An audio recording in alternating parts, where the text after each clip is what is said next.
সন্ধে তখন 7টা। কলেজ করে এসে দিব্যি ঘুম দিচ্ছিল রিনা। হঠাৎ দরজায় কি কড়া নাড়ল। এই ভর সন্ধ্যায় আবার কে এলো? হ্যাঁ বলুন। হোস্টেল ওয়ার্ডেন আমাদের এই রুমেই পাঠালেন। ও রুম দেখবেন?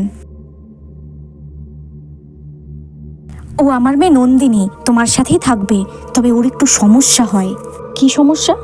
ঘুমের ঘরে মাঝে মাঝে কথা বলে, হাঁটে। এই ওয়ার্ডেন আচ্ছা মহিলা তো, আমার রুমটাই পেল একে দেওয়ার জন্য। নন্দিনী, জিনিসগুলো গুছিয়ে নিস, আমি আসছি। তারপর রাত বাড়তেই শুরু হলো সেই সমস্যা যার জন্য রিনা একেবারেই প্রস্তুত ছিল না। মেয়েটা কথা বলে না কেন, চুপচাপ কি সব করছে?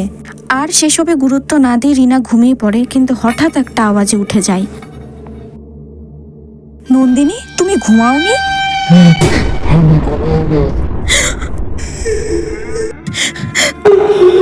ওই অবস্থায় রিনা কি করবে বুঝতে না পেরে রুম থেকে বেরিয়ে দৌড়ে ওয়ার্ডেনের কাছে চলে যায়। দরজা খুলুন, দরজা খুলুন। কি হলো? আপনি যাকে তাকে হোস্টেলে থাকার অনুমতি দেন কেন? তারপর রিনা সমস্ত ঘটনা খুলে বলে। কি যে বলো, ওই রুমে তুমি ছাড়া এখনো পর্যন্ত কাউকে এন্ট্রি করায়নি।